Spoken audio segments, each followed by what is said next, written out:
오전에 이어서 오후에 하나님 말씀을 보도록 하겠습니다. 오후에 하나님 말씀은 로마서 3장 9절로부터 18절까지입니다. 자, 다 찾으셨습니까? 제가 읽겠습니다. 그러면 어떠하냐? 우리가 그들보다 더 나은 것이냐? 이것은 이제 유대인과 이방인을 비교해서 하는 얘기입니다. 결코 그렇지 아니하도다. 유대인들이나 이방인들이나 다 죄 아래 있다고 우리가 이미 증거하였느니라. 기록된 바와 같으니 의인은 없나니 없도다. 한 사람도 없도다. 깨닫는 자도 없고 하나님을 찾는 자도 없도다. 모두가 탈선하여 함께 무익하게 되었으며 선을 행하는 자가 없으니 없도다. 한 사람도 없도다. 그들의 목구멍은 열린 무덤이요 그들이 자기 혀로는 속였으며 모두가 거짓말쟁이라는 얘기죠. 그들의 입술 아래는 독사의 독이 있고 그들의 입은 저주와 독설로 가득 차고 그들의 발은 피 흘리는데 빠른지라. 파멸과 비참함이 그들의 길에 있고 그들은 평강의 길을 알지 못했으며 그들의 눈앞에는 하나님을 두려워함이 없도다라고 하였느니라. 물질로 이루어진 이 왕국은 사람이 살아가는데 가장 필요한 것은 행위겠죠. 행위. 어떻게 삶을 사느냐, 어떤 행위를 하느냐, 그것이 가장 중요하겠죠. 그러나 영적인 하나님의 나라의 백성으로서 살아가는 데는 영적인 것이 필요하겠죠. 그죠? 영적인 것이 가장 어뜸이 됩니다. 오늘 설교 제목을 저는 이제 하나님과 사람, 또 인간에 대한 하나님의 평가, 하나님께서 인간을 어떻게 평가를 하시느냐, 또 하나님께서 주시는 은혜가 무엇이며 선물이 무엇인지 이러한 주제를 가지고 말씀을 증거해 보고자 합니다. 당신은 하늘나라에 갈 수가 있습니까? 라는 질문을 던지면 과연 사람들이 어떤 대답을 할까요? 우리가 어떤 대답을 듣게 될까요? 교회를 다니는 사람들이라면 네, 저는 교회를 열심히 다니고 있습니다. 교회 나가서 열심히 봉사도 합니다. 헌금도 하고 그렇게 하니까 천국에 가지 않을까요? 이런 대답을 자주 듣게 됩니다. 왜 이런 대답을 할까요? 자기가 열심히 교회를 다니니까 예수님을 믿는다고 생각하는 거죠. 열심히 하나님을 찾는 사람들이 분명한데 그런데 무엇이 잘못되었다? 동기가 잘못되었다. 마음의 동기가 잘못되었다. 여러분, 마음의 동기가 잘못되면 주님 만날 수 없어요. 이 믿음에서 이 동기가 잘못되면 대상이 달라져 버립니다.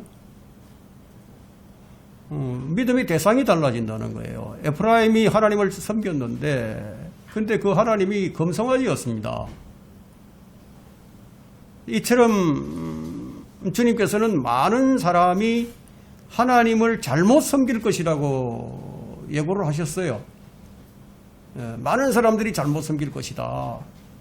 모세는 어땠습니까? 모세의 마지막 설교, 여호수아의 마지막 설교, 너희는 하나님을 잘못 섬길 것이다. 너희들이 삐딱한 길로 나갈 것이고 너희들이 패망의 길로 접어들 것이다. 이렇게 얘기했는데 그 사람들은 뭐라고 얘기했습니까? 아닙니다. 우리는 하나님을 잘 섬길 겁니다. 그렇게 주장을 했죠. 결과는 어땠는지 여러분들이 잘 아실 것입니다. 우리 주님께서도 많은 사람이 하나님을 섬기긴 섬기는데 잘못 섬길 것이라고 예언을 하셨어요. 그래서 마태복음 7장 22절과 23절에는 그날에 많은 사람이 나에게 주여 주여 우리가 주의 이름으로 예언을 하지 아니하였으며 주의 이름으로 마귀들을 쫓아내지 아니하였으며 주의 이름으로 많은 경이로운 일들을 하지 아니하였나이까 라고 말하리니 그때 내가 그들에게 분명히 말하되 나는 너희를 전혀 알지 못하나니 너희 불법을 행하는 자들아 내게서 떠나가라고 하리라. 이 사람들은 어떤 사람들입니까? 평생을 교회를 다니면서 주님을 섬기면서 살았던 사람들입니다. 근데 이 사람들은 주님을 안다고 하는데 주님은 나는 너희를 모른다. 이 사람들은 주님을 안다고 하는데 주님은 나는 너희를 모른다. 이것은 믿음의 대상이 믿음의 동기가 얼마나 중요한지를 우리에게 보여줍니다. 이처럼 사람들은 각자 자기가 만든 하나님을 섬깁니다. 땅의 복을 생각하면서 하나님을 섬깁니다. 성경은 그런 사람들을 가리켜서 너희의 하나님은 너희의 배다. 그렇다면 내가 믿는 하나님은 어떤 하나님인가? 내가 믿는 하나님은 어떤 하나님인가? 성경의 하나님인가? 사람들 생각에는 교회를 다니니까 하나님을 찾았다 싶겠지만 성경이 말하고 있는 진리 하나님이 아닐 수도 있습니다. 이것이 우리가 성경을 배우고 성경을 알아야 할 이유가 됩니다. 성경을 모르게 되면 하나님을 잘못 섬길 수도 있게 되니까, 다른 하나님을 섬길 수도 있으니까. 오늘 이 본문의 말씀은 인간에 대한 하나님의 부정적인 견해를 밝혀주고 있습니다. 그러면 본문에서 깨닫는 자도 없고 11절에 깨닫는 자도 없고 하나님을 찾는 자도 없다. 이 말은 무슨 말씀이죠? 무슨 뜻이 있죠? 인간의 타고난 본성은 영적인 일을 깨달을 수가 없다. 그 말이 되겠죠. 그래서 고린도전서 2장 14절에서 자연인은 사람에게서 태어난 사람들은 하나님의 영의 일들을 받아들이지도 않고 또한 알 수도 없다고, 스스로 알 수 없다는 얘기죠. 그러다 보니 사람들은 자기를 정당화시켜줄 수 있는 하나님을 선택을 하게 됩니다. 내게 편한 하나님, 내 말을 잘 들어주는 하나님. 그런데 성경과 내 뜻이 상반이 될 경우에 나는 내게 좋은 것을 선택해버립니다. 이 경우는 하나님을 찾되 엉뚱한 하나님을 찾은 것이고, 설령 하나님을 참 하나님을 찾았다 해도 자기도 모르는 사이에 가짜 하나님을 섬기기에 바쁘다는 거예요. 이런 식으로 인간이 제멋대로 해도 되는 하나님이라면 그런 하나님은 성경의 하나님일까요? 교회라고 해서 다 같은 교회가 아니고, 성경이라고 해서 다 같은 성경도 아니고, 예수님이라고 해서 다 같은 예수님이 아니고, 영이라고 해서 다 같은 영이 아니고, 복음이라고 해서 다 같은 복음이 아닙니다. 다른 것은 결코 같지 않습니다. 잘못된 하나님을 찾고 잘못된 하나님을 섬기는 자들에게 돌아오는 것은 결국 무엇입니까? 파멸뿐입니다. 멸망뿐입니다. 마귀는 잘못된 하나님을 찾는 사람들을 매우 좋아합니다. 아주 따뜻하게 맞아들입니다. 그리고는 한참 동안 골탕을 먹이고 잘 데리고 놀다가 그런 다음에 무참하게 죽여서 지옥으로 들여보내버립니다. 하나님을 만나 거듭난 사람들도 있지만 그 길은 너무나 좁은 길입니다.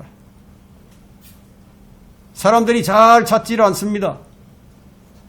진짜 하나님보다는 가짜 하나님을 찾는 자들이 훨씬 더 많이 있습니다. 그 길은 넓은 길이고 넓은 문입니다. 찾는 사람들이 너무너무 많이 있습니다. 그러면 깨닫지도 못하는 사람이 그러면 신앙생활을 하고 있는 목적이 무엇이겠습니까? 어떤 목적으로 하나님을 섬길까요? 하나님이 내게 어떤 복을 주실까? 하나님께서 내게 어떤 땅의 복들을 많이 주실까? 이것은 세상 종교가 가진 기복적인 속성입니다. 자신의 목적을 이루려고 신앙생활을 합니다. 바로 이런 이유로 설교자들이 축복과 번영을 설교할 때 매우 주의하지 않으면 안 됩니다. 왜냐하면 자칫 예수님 외에 다른 것들을 제공해 주기 때문이에요. 그리고 그것은 또 다른 우상 숭배일 뿐입니다. 예수님을 명분으로 축복과 번영만을 사랑하는 사람들, 하나님을 찾지만 잘못된 동기로 찾게 됩니다. 새로운 직장도 필요하고 더 좋은 직장도 필요하고 자기를 도와줄 존재로서의 하나님이 필요합니다. 교회를 찾을 때에도 진리를 실행하는 교회보다는 인프라가 잘 구축이 되어 있는 교회, 함께 사귈 사람들이 많이 있는 교회를 찾습니다. 하나님의 영광이 아닌 자기 자신을 위해서 하나님을 찾습니다. 그래서 우상 섬기듯이 하나님을 섬깁니다. 제가 자기 생각 속에서 만들어낸 하나님을 섬깁니다. 왜 이런 무서운 일들이 일어나고 있습니까? 설교자들이 하나님의 속성, 하나님의 두려움에 대해서 거의 설교하지 않기 때문에 결국은 목사와 회중들이 목적이 똑같아요. 같은 목적을 가졌습니다. 여러분, 두 사람이 동의하지 않고는 같은 길을 갈 수가 없듯이 이들은 똑같습니다. 이들의 특징은 성경적인 설교를 싫어하고 세속적인 설교를 좋아합니다. 유튜브에 수십만의 조회수를 기록하고 있는 설교들을 한번 들어보십시오. 그들의 설교가 어떤 설교인지. 성경을 논하고 있지만 매우 세속적입니다. 그렇다면 하나님의 두려움에 대한 그분의 속성을 설교하게 되면 어떤 일이 일어나게 될까요? 하나 둘씩 교회를 떠나갑니다. 하나님의 거룩함, 하나님의 의로움, 하나님의 공의, 지옥, 심판, 징계, 세상과의 분리, 이런 설교를 하게 되면 매우 싫어합니다. 왜 싫어하게 되죠? 섬김의 목적과 동기가 잘못되었기 때문에 두려우신 하나님을 알기가 두려운 거예요. 겁이 나는 거예요. 알면은 마음이 불편해지니까. 거듭나지 못한 자연인은 하나님의 영의 일을 받아들일 수 없다는 것이 성경의 평가입니다. 그런데도 그들은 매주일 교회를 다닙니다. 그들은 습관적으로 하나님을 예배합니다. 그러나 그들의 하나님은 성경의 하나님이 아니고 자판기 하나님입니다. 무엇이든지 꺼낼 수 있다고 믿습니다. 동전을 넣어서 꺼내 먹는 자판기. 기도만 하면 뭐든지 꺼낼 수 있다. 바로 이런 이유로 하나님이 안 계신 교회가 되고 말았습니다. 이런 시대를 사는 구원받은 우리가 반드시 알아야 할 것은 무엇입니까? 인간에 대한 하나님의 평가가 무엇인지, 주님께서 주신 최고의 선물과 최고의 은혜가 뭔지 아는 것이 믿음의 선한 싸움을 싸우고 달려갈 길을 달려가기 위해서 매우 필요한 것들입니다. 최고의 선물, 최고의 은혜, 첫 번째는 하나님께서 먼저 우리를 찾아오셨습니다. 깨닫는 자도 없고 하나님을 찾는 자도 없다고 했습니다. 이것이 하나님께서 우리를 찾아오신 이유입니다. 요한일서 4장 9절과 10절에도 우리를 향한 하나님의 사랑이 이렇게 나타났으니 곧 하나님께서 독생자를 세상에 보내신 것은 우리로 그를 통하여 살게 하려 하심이라. 여기에 사랑이 있으니 우리가 하나님을 사랑한 것이 아니요 그분이 우리를 사랑하시고 그의 아들을 우리의 죄들을 위하여 화목제물로 보내신 것이라. 하나님께서 우리를 먼저 찾으셨습니다.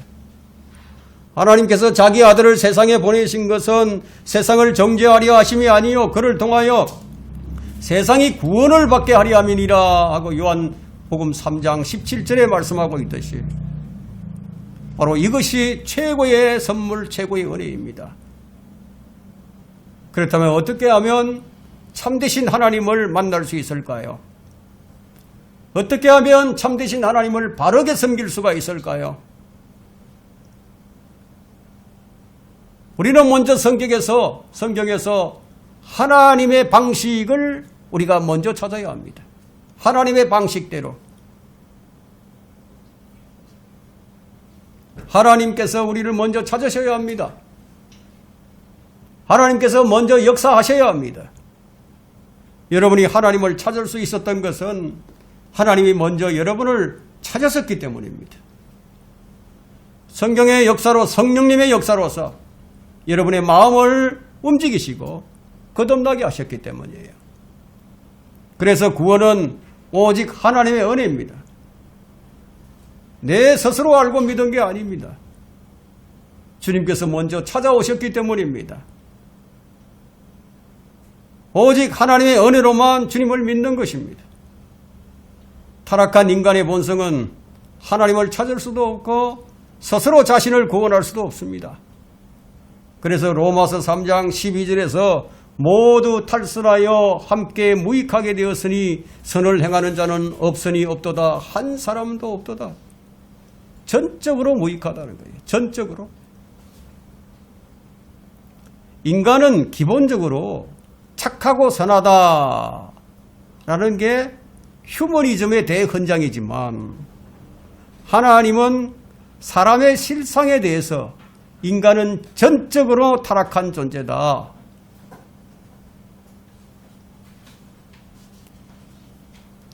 바로 이 존재가 여러 가지 문제를 일으키는 원흉입니다.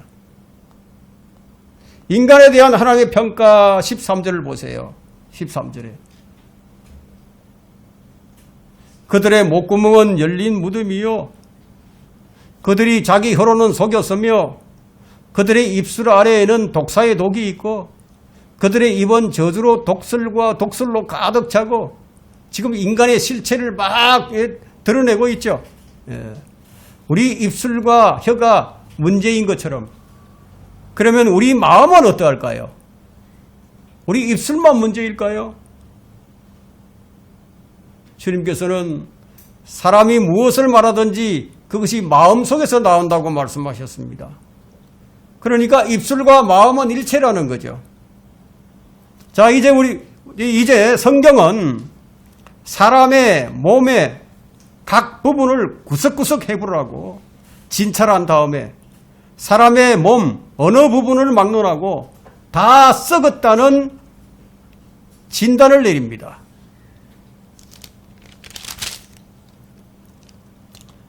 사람은 모두 쓰레기통과 같아요. 새 쓰레기통이 있는가 하면 낡은 쓰레기통들도 있죠. 쓰레기통은 뚜껑이 있는 것들도 있고 뚜껑이 없는 것들도 있어요. 상태가 좋은 것들이 있는가 하면은 찌그러지고 녹슨 것들도 있습니다. 상태가 어떠하든지 간에 그것들 모두는 냄새가 나는데 이는 그 안에 쓰레기들이 가득 들어있기 때문이다. 이것이 성경의 결론입니다. 우리 인간이 이렇습니다. 사람의 입은 신실함이 없습니다. 그래서 사람의 말을 믿지 말라는 거예요. 사람의 말을 믿지 마세요. 어떤 신실하게 보이는 사람일지라도 그 사람의 말을 믿지 마세요. 사람의 마음도 믿지 마세요. 사람의 마음은 심히 약하며 그 목구멍은 열린 무덤입니다. 혀는 아첨할 줄밖에 모릅니다. 이것이 성경의 평가입니다. 만일 여러분이 이 말씀이 맞는지 안 맞는지 확인을 해보자면 학생들 사이에 오고 가는 말들을 한번 들어보십시오. 초등학교, 중학교 한번 들어보세요. 고등학교. 정말 더럽고 지저분한 말들이 오고 가죠. 그들의 마음 내면을 입술로 표현하는 거예요. 그들 마음속에 그런 것들이 들어있다고. 현대문화가 점점 더 그들을 참된 하나님으로부터 멀어지도록 만듭니다. 어린아이들은 점점 더 자제력을 잃어가고 있습니다. 아이일 때부터 그들은 괴물이 되어 있습니다. 15절에 보세요. 그들의 그 발은 피 흘리는데 빠른지라. 이 말씀은 인류의 역사를 들여다보면 금방 이해하게 됩니다. 그들의 발은 피 흘리는데 빠른지라. 이것이 인간의 역사입니다. 죽이고 죽임을 당하는 역사. 이것 외에는 아무것도 아닌 역사. 인간을 살리는 정부를 만들기 위해서 인간을 죽인다는 것이 역사가 증명해주는 가장 모순된 일입니다. 벌집처럼 구멍투성이가 된 시체 위에서 국민을 위한 국민의 정부라고 말한다면 이 얼마나 우스꽝스러운 일입니까? 사람들은 뭔가를 찾고 뭔가를 지지하기 위해서 죽어갑니다. 그것이 무엇이든지 간에 그것을 위해 6,000년간 계속해서 서로를 죽여왔습니다. 이제 아주 중요한 말씀을 드리겠습니다. 아주 좋은 마음씨를 가진 사람이 다윗의 이야기입니다. 사울 왕과 다윗은 왕과 신하예요. 가족관계입니다.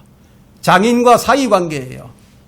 그런데도 사울 왕은 다윗을 평생 동안 죽이려고 쫓아다녔습니다.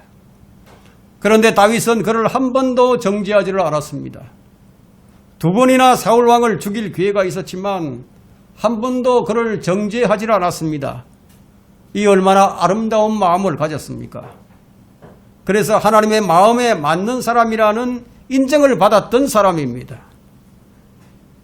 여러분은 이 부분에 있어서 다윗과 똑같은 아름다운 마음을 가졌습니다.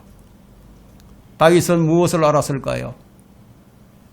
사울 왕이 기름 부음 받은 자라는 사실을 안 것입니다.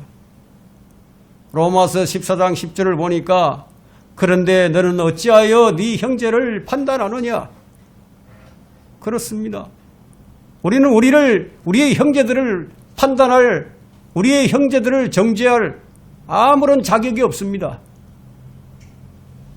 하물며 성령께서 그 안에 거하시고 있는 그 우리 형제들을 어떻게 우리가 정죄를 할 수 있겠습니까? 자, 이제 더 깊은 것을 생각해 봅시다.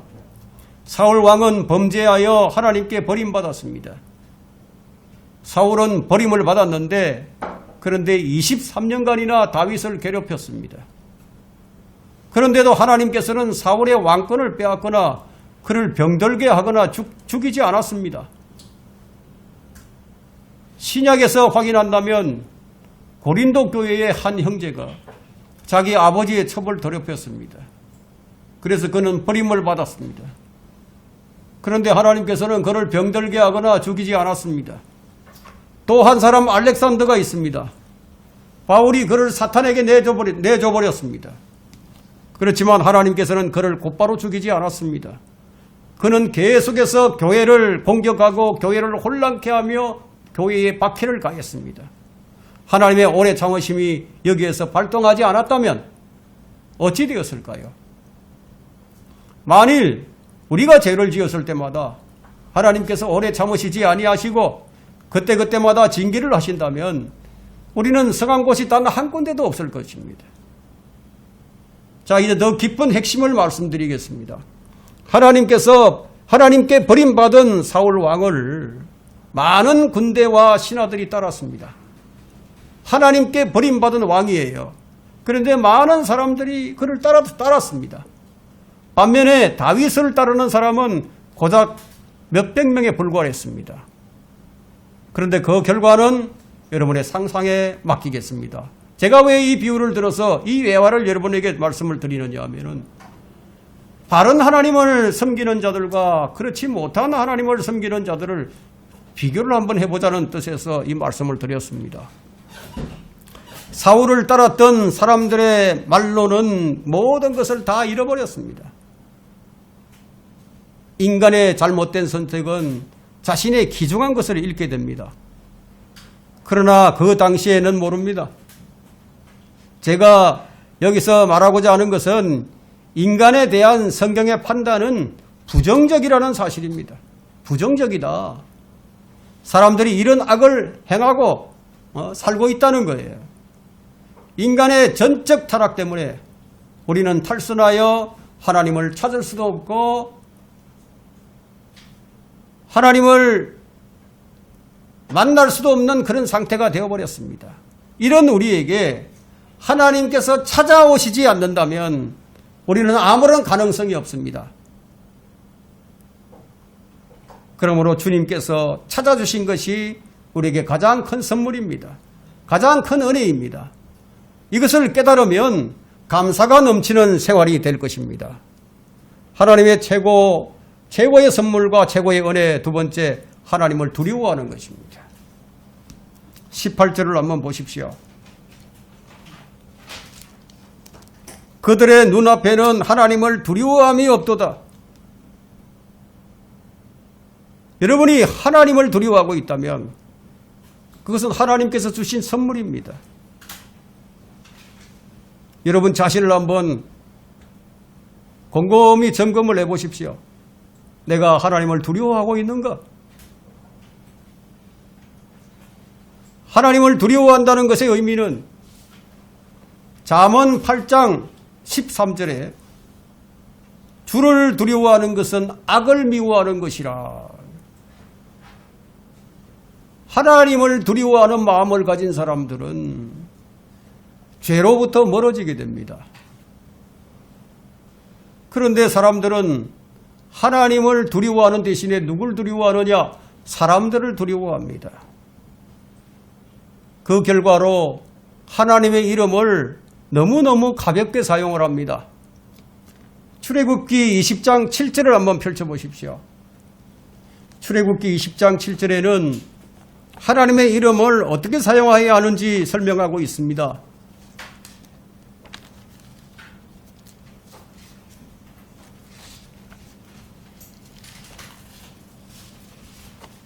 출애굽기 20장 7절에 십계명에 대해서 나오죠.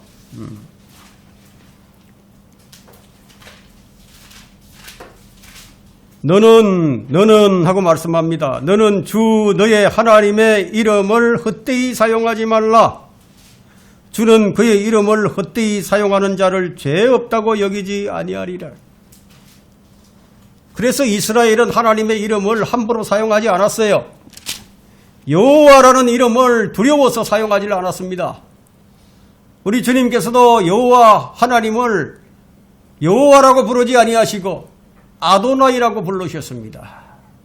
그래서 우리 킹제임스 성경은 여호와 이름을 주 하나님으로 표기하고 있습니다. 대문자 주 하나님으로.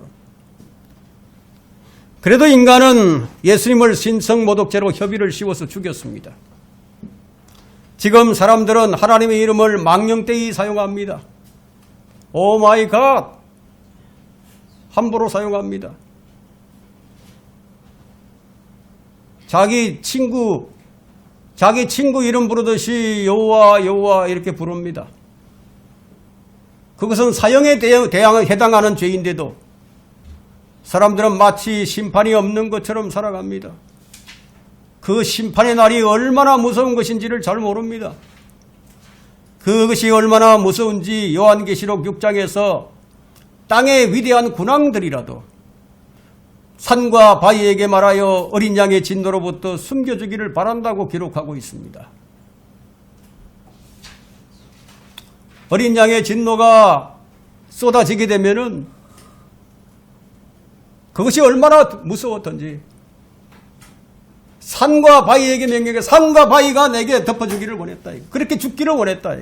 그만큼 하나님의 진노가 무서운 거예요. 어린 양이 6째 봉인을 열게 되면은 땅에는 큰 지진이 나고 해는 빛을 잃고 달은 피처럼 변하고 하늘의 별들이 강한 바람에 무화과처럼 떨어지듯이 떨어집니다. 하늘은 두루마리처럼 말려서 썰려가고 모든 산과 섬도 옮겨집니다. 그런 기록이 거기에 있습니다. 계시록 6장 17절에는 이는 그분의 진노의 큰 날이 임하였음이니 누가 감히 설 수 있으리요. 하나님의 이름을 망령되이 사용하고 하나님을 무섭지 않다고 큰 소리 치는 자들의 만용은 그때는 산산이 부서지겠죠. 지금은 큰 소리 치면서 나는 하나님을 두려워하지 않는다. 나는 지옥도 무섭지 않다. 이렇게 만용을 부리고 있지만 하나님을 모독하는 사람은 심판의 날에 그들은 밀랍처럼 녹아내릴 것입니다. 우리 마음을 아프게 하는 것은 수많은 사람이 교회를 다니고 있음에도 불구하고 그들 중 많은 사람이 심판대에 있어서 정죄를 당하게 될 것이라는 사실 때문입니다. 그들은 복음을 잘 이해하지 못합니다. 왜 복음을 잘 이해하지 못할까요? 그 이유는 그들의 목사들이 복음에 대한 이해도가 낮기 때문입니다. 바울은 유대인들을 신뢰로서 들어서 말을 합니다. 이제 율법이 말하는 것은 무엇이냐? 율법 아래 있는 사람들에게 말하는 것인 줄 우리가 아노니 이는 모든 일을 막고 온 세상이 하나님 앞에 죄가 있게 하려 함이니라.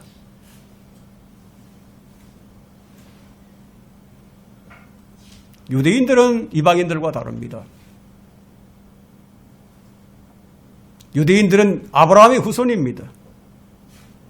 그들에겐 율법이 있었습니다. 그들에겐 성전도 있었습니다. 거기에서 희생제사를 드렸습니다. 그들은 이방인들이 갖지 못한 많은 것들을 가지고 있었습니다. 그런 유대인조차도 하나님 앞에 의로운 자가 아무도 없었습니다. 동방의 의인이었던 욥도, 위대한 모세조차도 자기 의로는 실패하고 말았습니다. 그렇다면 우리 같은 이방인들은 얼마나 더 실패를 하겠습니까? 그들이 율법 지킴을 통해서 자기 자신을 의롭게 하지 못했다면 우리는 얼마나 더 그렇게 하지 못하겠습니까? 바울은 지금 그런 우리들에게 무엇을 말하고 있죠? 절망에 처한 인간에게, 아무런 희망이 없는 인간에게 한 가지 예외를 말하고 있습니다. 한 가지 예외. 주 예수 그리스도를 바라보라.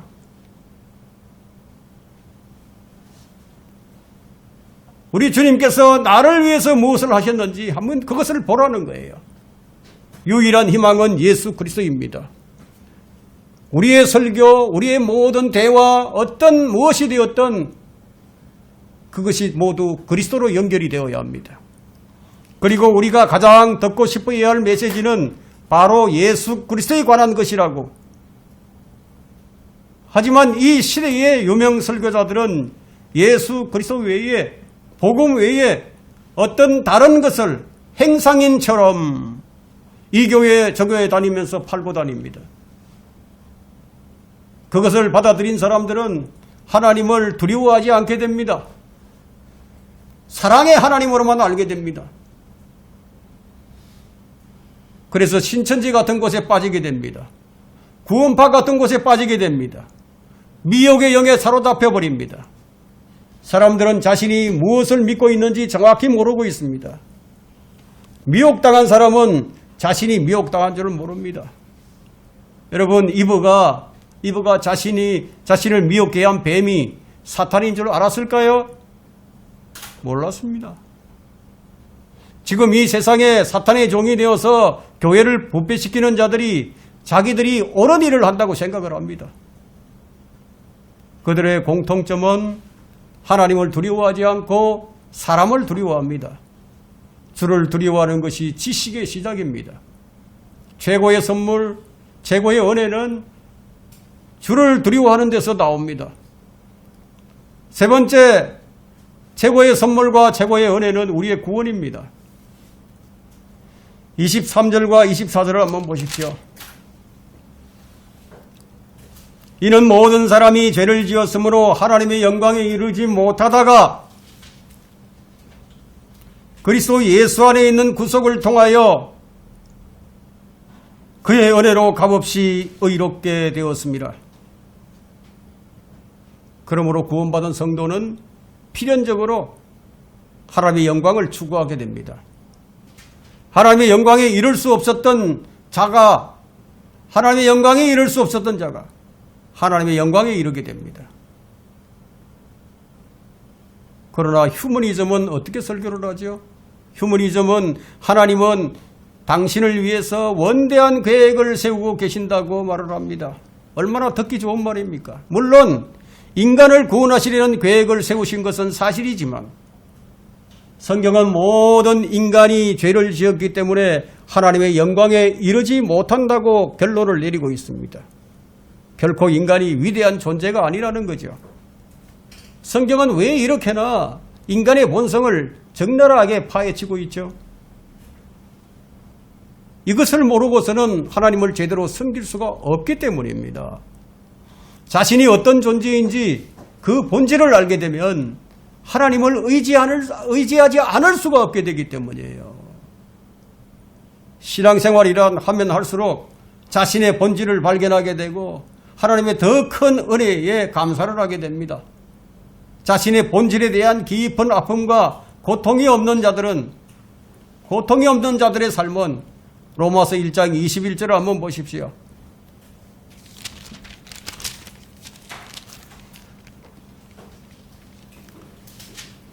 이는 하나님을 알되 하나님께 합당한 영광을 돌리지 아니하고 감사치도 아니하며 도리어 그들의 상상들이 허망하여지고 그들의 어리석은 마음이 어두워졌기 때문이니 하나님을 알고 있음에도 불구하고 하나님께 영광을 돌리지도 않고 감사하지도 않는다는 거예요. 그 다음 절인 21절을 한번 보십시오. 그들은 스스로 현명하다고 말하나 우둔하게 되었고, 그리고 23절에는 썩지 아니하는 하나님의 영광을 썩어질 형상과 세발과 네발 달린 짐승들과 기어다니는 것들과 같은 형상으로 바꾸었도다. 이것은 무엇을 의미하는지 아십니까? 헛된 경배를 얘기하고 있는 겁니다. 경배의 대상을 바로 만나지 못한 죄인들이 헛된 대상을 정해서 추종하고 있어서 문제가 심각합니다. 이렇게 인간은 배운 자나 못 배운 자나 동일하게 우상숭배를 하는 아주 고약한 존재라는 거죠. 이런 우상숭배가 오늘날 교회 안에서 일어나고 있습니다. 그것도 인문학이라는 이름으로. 성경은 정확하게 예언하고 있습니다. 마지막 교회 시대는 라오디케아인들의 교회라고, 인간이 중심이 되는 교회를 예언하신 겁니다.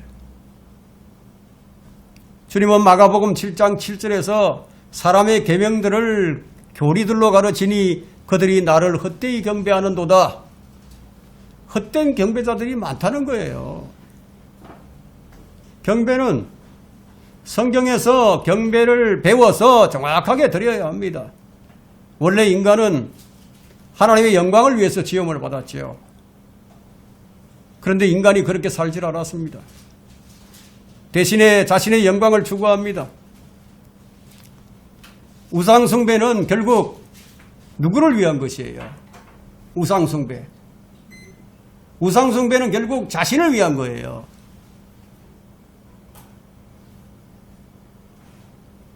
하나님을 경배하는 것은 누구를 위해서 경배를 하는 겁니까? 하나님을 위해서 경배하는 거예요. 달라요, 이것이요. 자기의 영광을 위해서 우상숭배를. 그리고 그 자녀들에게도 똑같이 그렇게 가르칩니다. 예를 하나 들겠습니다. 피아노 연주를 아주 잘하는 어린아이가 하나 있었는데, 부모가 그 아이의 재능을 보고 좋은 선생을 이제 붙여줍니다. 그리고 훈련을 시키죠. 그런 다음에 그 아이가 피아노를 잘 치게 되죠. 관중 앞에서 연주를 하게 합니다. 그 신기에 가까운 그 피아노 연주를 보고 수많은 관중들이 환호하고 열광으로 환호를 합니다. 그렇게 해서 그 아이가 연주하고 싶은 동기를 제공해 줍니다. 그런데 그 아이는 피아노를 사랑하지 아니하고 연주를 사랑합니다. 더 중대한 사실은 그 아이가 하나님의 영광을 위해서 연주하지 않았다는 겁니다. 그 아이는 자신의 영광을 위해서 악기를 연주합니다. 우리 문화는 이런 식으로 가득 차 있습니다. 무엇이 그 아이를 움직이게 했습니까? 자기 자신의 영광이 그 아이를 움직입니다. 자신의 영광을 위해서 살아갑니다. 인기를 얻으면 자신이 무엇인가 되는 줄로 착각을 합니다. 이제 그 아이는 모든 일을 자기 자신을 위해서 살아갑니다. 사람들의 칭송을 받습니다. 그리고 만약 그 아이가 그러한 성취에 이르지 못한다면 그 아이는 자살을 시도해 버립니다. 그것을 성취한 아이들은 기쁨은 잠시뿐이요 곧 스스로 비참하게 되고 맙니다. 이것을 우리 신앙에 대입해 본다면 성경적 지식이 높아져 가면 누군가가 그를 띄워줍니다. 그 다음 수순은 교만에 빠집니다. 그렇게 되면 성령으로 시작하여 육체로 끝나버립니다. 이것이 이 시대의 최악의 비극입니다.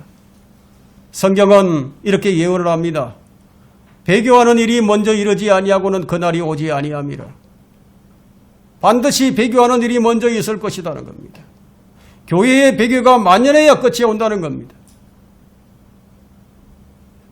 성경이 얼마나 놀라운 책입니까? 교회가 다 배교할 것이라고 성경이 예언을 해놓았습니다. 인간은 하나님의 영광을 위해서 지음받은 존재입니다. 그런데 인간은 하나님의 영광을 훔치는 짓을 합니다. 그래서 바울은 인간의 본질을 해부합니다. 어린아이가 피아노를 연주하는 것은 놀라운 일입니다. 그러나 그것이 오직 하나님의 영광을 위한 것일 때 그게 가치가 있는 겁니다. 성경적 지식이 뛰어나면 좋은 일입니다. 그러나 지식이 하나님의 영광에 대해 말할 때 가치가 있는 겁니다. 우리는 비참한 사람들입니다. 왜냐하면 우리는 하나님의 영광을 위해서 지음받았음에도 불구하고 사람의 영광을 위해서 추구하며 살아갑니다. 인간의 본성은 본래 자기 자신을 위해서 사는 것입니다. 그런데 이것은 나의 힘으로는 제어할 수가 없습니다. 그래서 성경은 성령을 따르지 않으면 불가능하다고 말씀합니다. 주를 위해 사는 삶은 성령을 힘입지 않으면 불가능하다.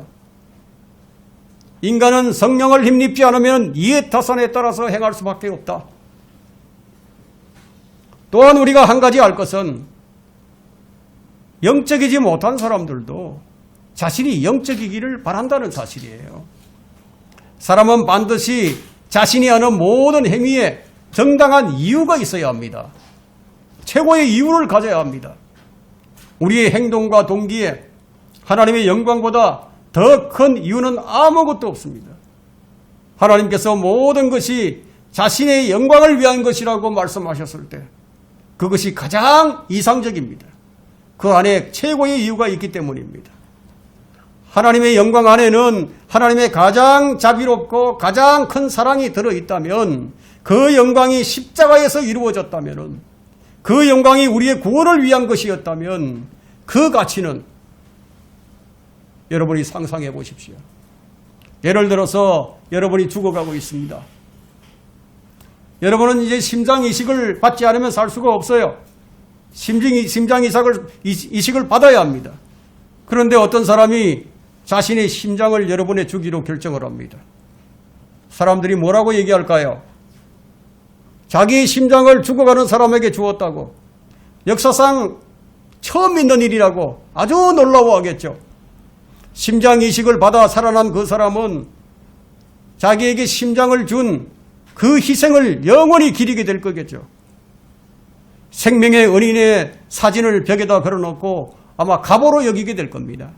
수천 년이 지난 후에도 그의 후손들이 그 사진의 아름다운 내용을 알고 있을 겁니다. 아버지는 그 아들에게, 그 아들이 아버지가 되면 또 그 아들에게, 얘들아 너희들이 여기 앉아있는 이유는 바로 저분 때문이다. 여러분, 이것이 복음이라면 어찌하겠습니까? 여러분, 구원 받으셨습니까? 여러분의 마음에 이런 아름다운 얘기가 들어있습니까? 그리고 그 아름다운 얘기를 다른 이들에게 전하고 있습니까? 주님께서 여러분에게 주신 사랑의 선물은 바로 이런 것입니다. 결론적으로 하나님께서는 모든 피조물에게 최고의 선물을 주시기를 원하고 계십니다. 최고의 선물인 바로 그 하나님, 최고의 선물은 바로 하나님 자신입니다. 하나님께서 친히 이 역사의 무대에 오셔서 그분이 하시는 모든 일을 통해서 자신의 영광을 밝히 드러내셨습니다. 그것이 바로 우리에게 주실 수 있는 최고의 선물이었습니다. 그러므로 하나님께서 친히 자신의 영광을 취하는 것은 매우 마땅합니다.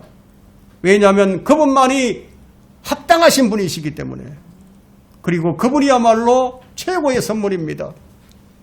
그 선물을 주시려고 그분이 어떤 대가를 치르셨는지 아십니까? 여러분은 그것을 깊이 생각하십니까? 매 순간 여러분의 마음에 담아두고 있습니까? 하나님의 가장 큰 심판이 여러분의 그분의 아들, 가장 큰 심판, 그 심판이 그분의 아들에게 내려진 심판이라는 사실을 아십니까? 그것이 나 때문이라는 사실을 아십니까? 최고의 은혜는 그분 자신을 나타내시고 계시해 주시는 것입니다. 이것이 제가 설교하는 이유입니다. 그러나 많은 사람이 다른 선물을 구하고 있습니다. 기적과 이적과 방언과 은사에 관한 집회를 보면은 수만 명이 모여옵니다. 하지만 하나님의 속성에 관한 강연에는 100명도 채 모이질 않습니다. 이것이 바로 타락한 현대 기독교의 실상입니다. 모든 사람이 죄를 지었으므로 하나님의 영광에 이르지 못하다가 이 말씀을 들으면 성령께서 여러분의 마음에 역사하실 겁니다. 죄인들이 복음을 들을 때 성령이 역사하셔서 하나님의 은혜로 거듭나게 됩니다. 그래서 성령의 역사로 여러분이 죄인임을 깨닫게 된다면 이제 그리스도를 바라보십시오. 주의 이름을 부르라. 주의 이름을 부르라. 나의 죄 때문에 그리스도께서 죽으셨습니다. 그분이 부활하셨습니다. 여러분이 최고의 선물과 최고의 은혜를 받으셨다면 그것을 저버리지 마시고 여러분이 그 은혜 가운데 살아가는 신실한 성도로서 하나님께 발견되기를 간절히 부탁을 드립니다.